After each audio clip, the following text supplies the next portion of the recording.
Hello, and welcome to Travels with Miss Sheila, where we're exploring the world of flight and the world. Today we're starting out at Winslow-Lindbergh Regional Airport in Winslow, Arizona, southwestern United States, and we're going to look at Astroblemes. Miss Sheila is, of course, a North American Aviation P-51D Mustang, the iconic World War II fighter aircraft. She's fast and powerful and a bit of a handful, but with a couple of thousand hours under my belt, I think I'm finally starting to get the hang of her. This particular rendition is the creation of A2A Simulations. They are committed to creating the most realistic and immersive flight experience possible on a desktop computer system.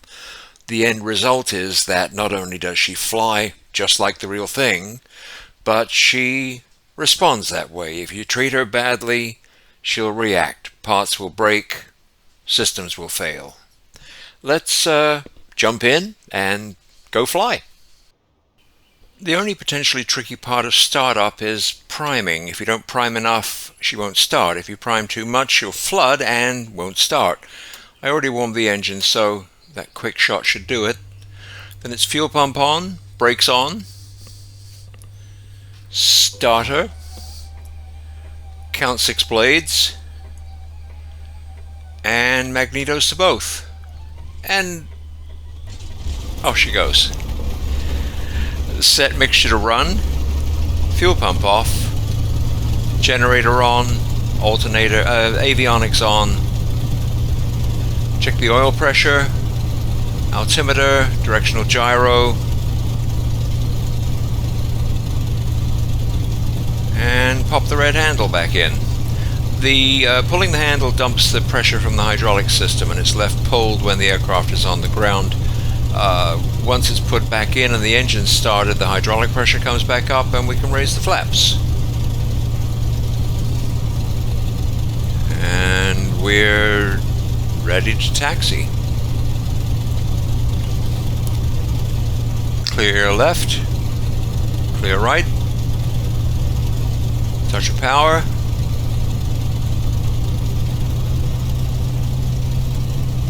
Brake check.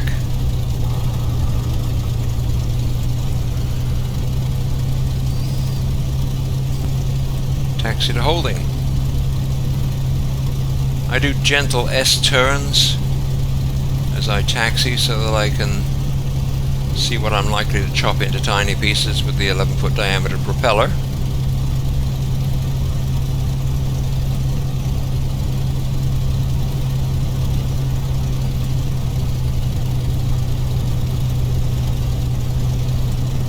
And then turning while taxiing is an opportunity to check the operation of the directional gyro and the turn and slip turn coordinator.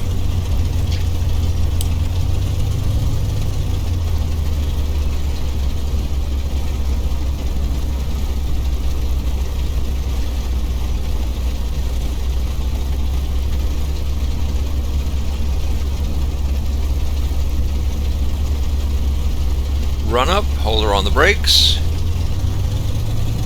open the throttle, run her up to 2000 RPM,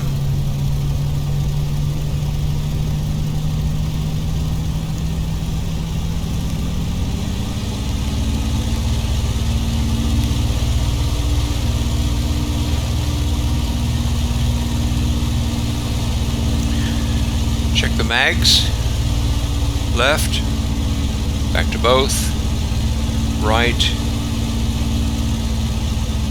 back to both, cycle the prop,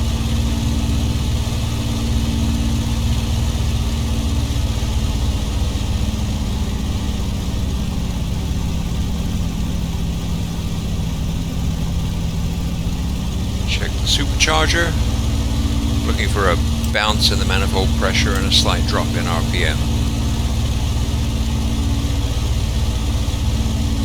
Supercharger off.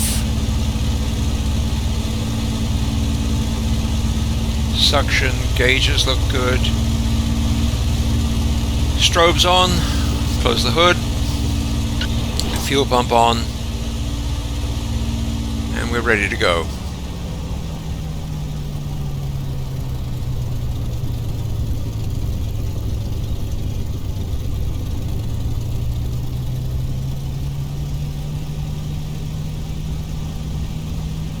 She has a tendency to roll and yaw to the left during takeoff. Counteract that with a little bit of right aileron and a lot of right rudder.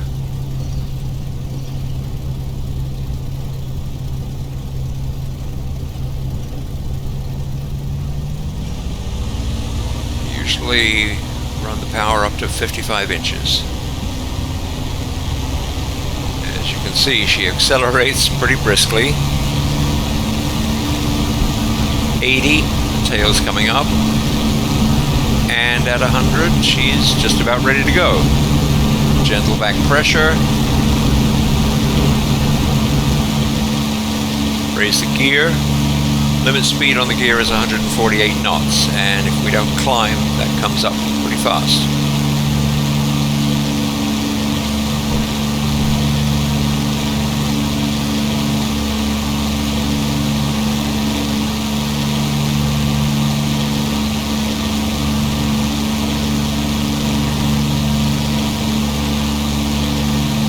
This landscape is typical of the American West.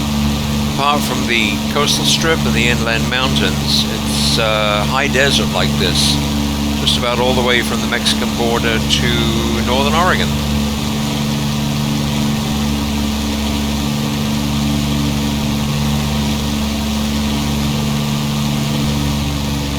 Run the power back to 46 inches, 2400 RPM, top of the green.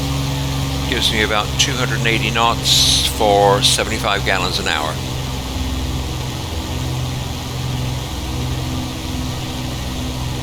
Now, Astroblemes.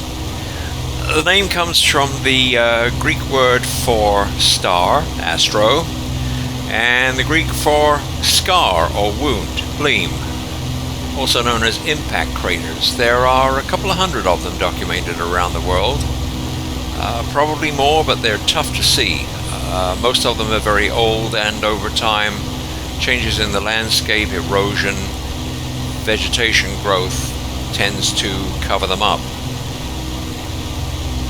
One of the best known and most visible, however, is right here in the Arizona desert, 16 miles west of Winslow.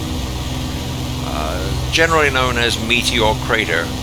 It's strictly speaking the Barringer Crater because the land and the mineral rights are owned by the Barringer Corporation.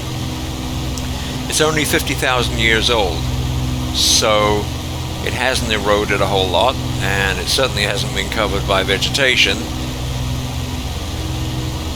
So it's a good place to take a look at an impact crater.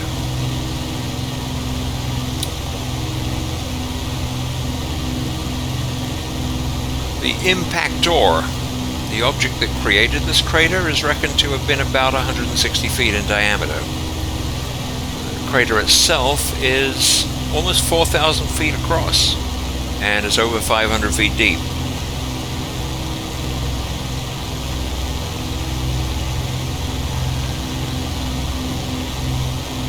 Doesn't look like much at the moment, but it's coming up on the left-hand side.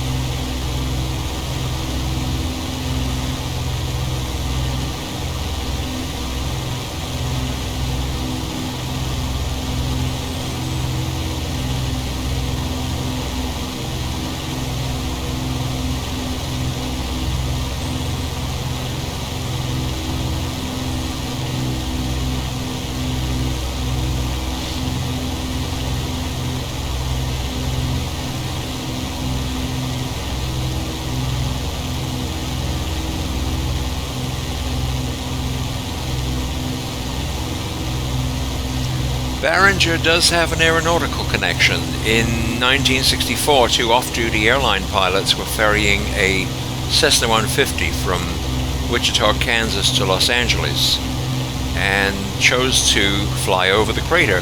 Unfortunately, when they crossed the rim, they discovered that the air above the crater was too hot and too thin to allow them to sustain level flight, and they descended into the crater.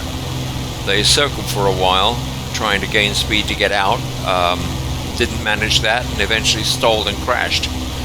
The aircraft was destroyed, but both pilots survived.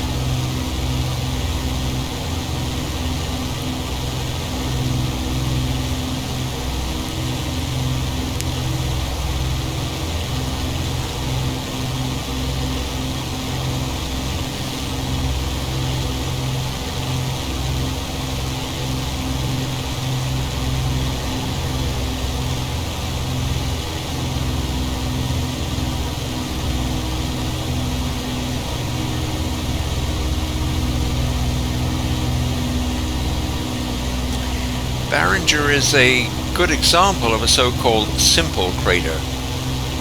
Complex craters are generally larger, and they feature a central uplift, which is believed to be a sort of bounce back effect of the surface after the impact. And we'll be looking at one of those next. Another desert. This one is Central Australia, about 100 miles west of Alice Springs. We're flying over an impact crater that is over 140 million years old, and as a result, the outer rim has pretty much completely disappeared. What's left is the central uplift, which is known nowadays as Goss's Bluff.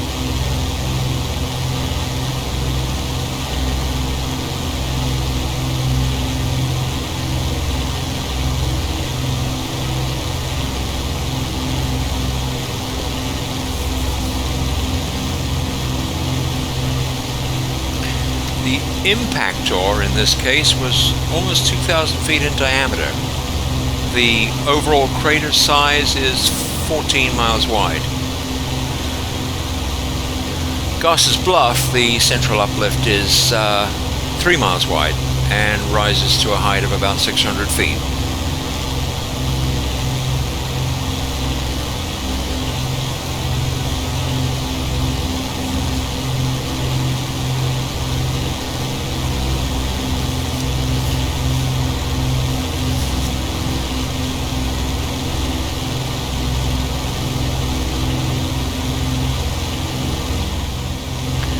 For a change of scene, we go to Africa and the nation of Ghana. 90 miles northwest of the capital, Accra, is Ghana's only natural lake, Lake Bosumtwi, which formed in an impact crater. This one is about 1 million years old, and the crater is about 7 miles across.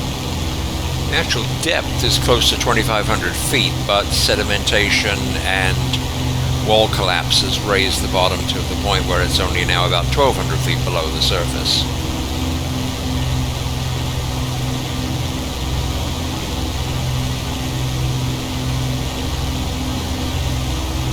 This one is 1 million years old. There's a similar crater lake in Canada, in northern Quebec, which is 1.5 million years old. Smaller, 2 miles across, and it's called, I think, Pingualuit, although I'm probably butchering that name.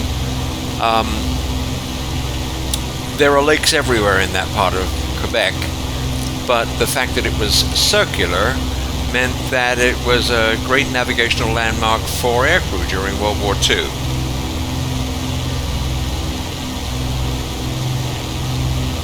Because it's fed entirely by rain and snowmelt, Pingualuit has some of the purest and clearest water of any lake in the world.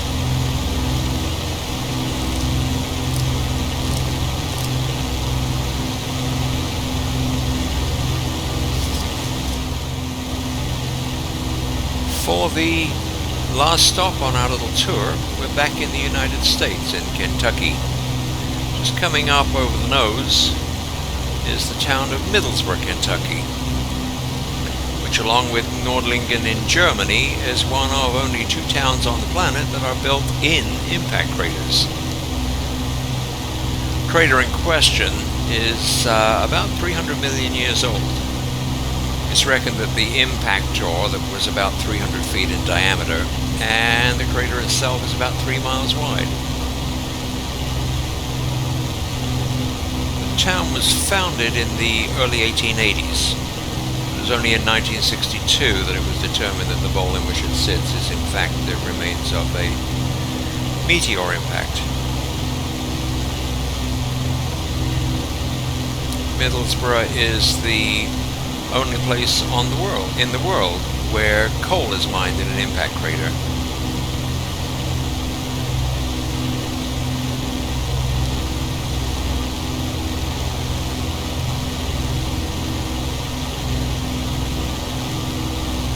The town also features a small airport, which makes it a perfect place to demonstrate what is, for me, generally the most exciting part of any routine flight in Miss Sheila, which is landing.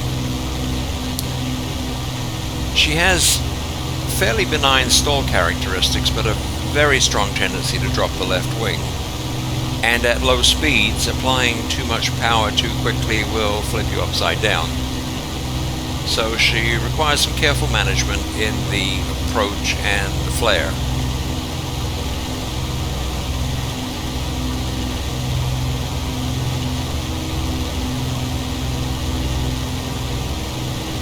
Although we're doing 300 knots, she's easy to slow down. The first stage of flap, 10 degrees, is available at 348 knots, and the second stage at 239.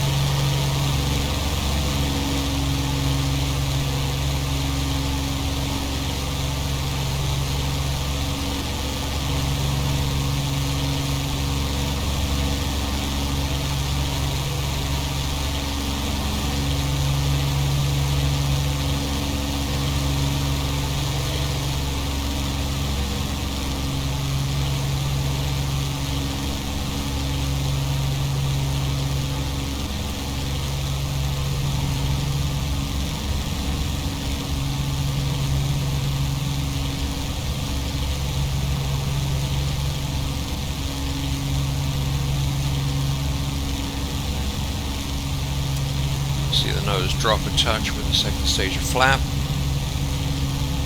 Coming down through 200 knots, we can open the canopy.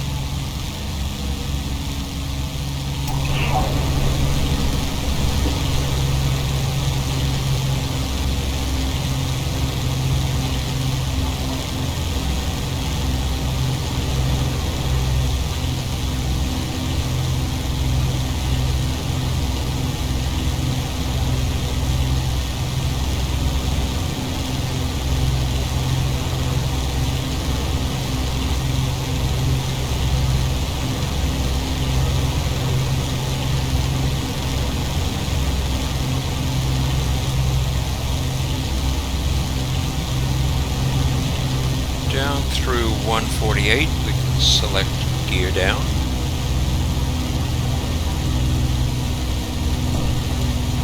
You can hear it clunk into place. Good idea to check that there are 3 green lights. Brakes are off, undercarriage is down, mags are on both, mixture is set, prop pitch is set, fuel is on, sufficient in tank selected, fuel pump on, seat secure, straps secure.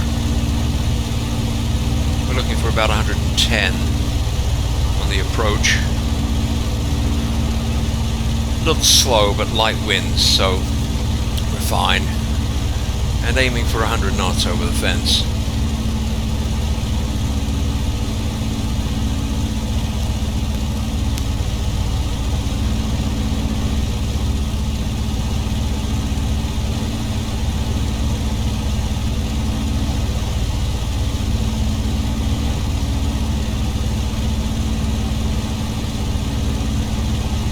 Back on the stick, he's back on the power, hold her off, and well, 2 out of 3 is not bad.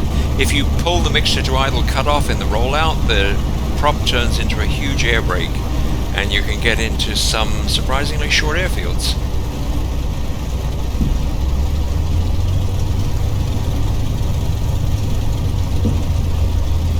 And I'm going faster than I should for this turnoff.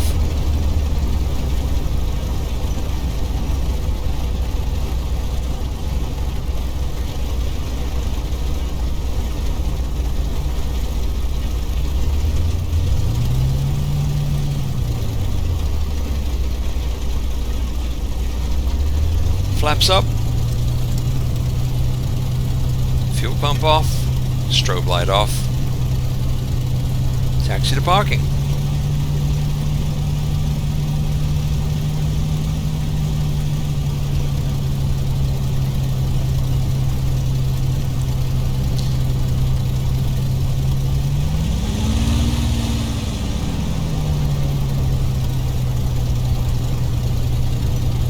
I hope you've enjoyed this little jaunt, maybe learned a little something about the world and this magnificent aeroplane. Next time, we're going to be looking at the island of Réunion, a French possession in the southern Indian Ocean. Réunion is the result of major volcanic upheavals. It's about 3 million years old, and it has some of the most spectacular mountains and ravines that I've seen.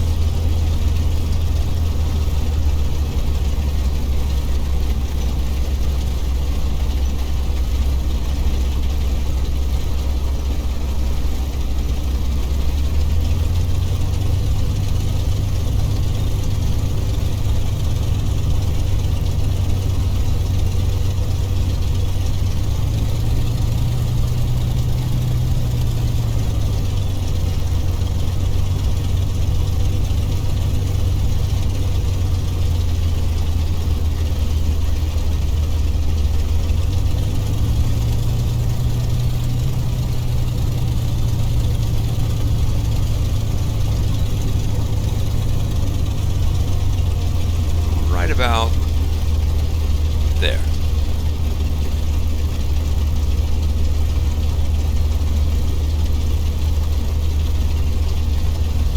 Panel looks good. Avionics off. Alt generator off. Check the mags. Mixture to idle cutoff. And as the engine stops, mags off, master switch off, pull the handle, lower the flaps. Thanks for watching.